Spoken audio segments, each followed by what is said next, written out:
And now, the best 60-ish seconds of your week. And yesterday was Constitution Day, a day worth remembering and celebrating for every American because the United States Constitution is, as Gladstone said, the most remarkable work ever struck off at one time by the hand of a human being. Think about it. It has endured for over 2 centuries. The first permanent constitution, rivaled by so many, copied by others, only amended 27 times, one of them to repeal a previous amendment. It has endured the test of time. We, the people, are the critical and key words of that document. My campaign's talking about from the people, for the people, because ultimately it truly is all about we the people. Celebrate the Constitution of the United States on this Constitution Day weekend and enjoy it forever. And on the other side of constitutional liberties, we have Joe Biden's vaccine mandate, and I could take up the rest of our 60 seconds or so inveighing against it, but I frankly wouldn't be adding too much to the discussion.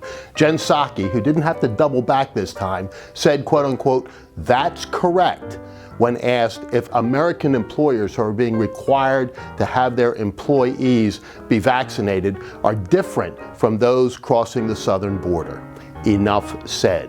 And we got to look at AOC this week in her tax the rich dress at a $30,000 event, a gala for the Met in New York, not socially distanced and not masked, by the way. Why anybody pays attention to AOC these days is beyond me. I shouldn't even be talking about her. And as the purported actions of General Milley, the chairman, think about that, of our Joint Chiefs of Staff in contacting allegedly the communist Chinese government on his own in a rogue action, are being unfolded and unveiled, my Congressman, Scott Perry, and 26 others are calling for an Army Regulation 15-6 investigation. That's really important. We have to get to the bottom of that and do it quickly. And if any of these allegations are true, see General Milley removed from office and potentially even prosecuted. And finally, we note with some sadness this week the passing of Norm McDonald, who suffered quietly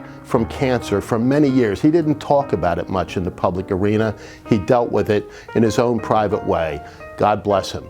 His humor, his legendary ability to make light of some tough situations, and his performances on Saturday Night Live, both before he got fired and afterwards, are for the books. Even his performance as Colonel Sanders. And, as you may know, he was a relatively right-thinking guy, at least by Hollywood standards, a significantly right-thinking guy. He will be missed. May God rest his soul. And one thing that I missed in summer, as we come to a conclusion, I thought I should mention. The 70th anniversary of William Daniels and his wife Bonnie. Think about that, 70 years married.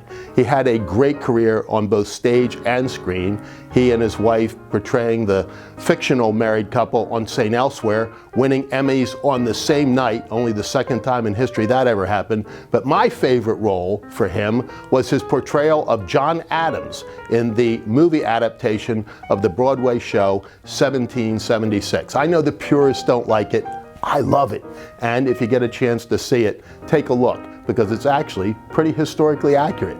And finally, Meg Sullivan, Superior candidate for the Superior Court of Pennsylvania, told me all summer she wanted a piece of our summer reading list. So here's her open invitation to give us the truly best 60-ish seconds of our week.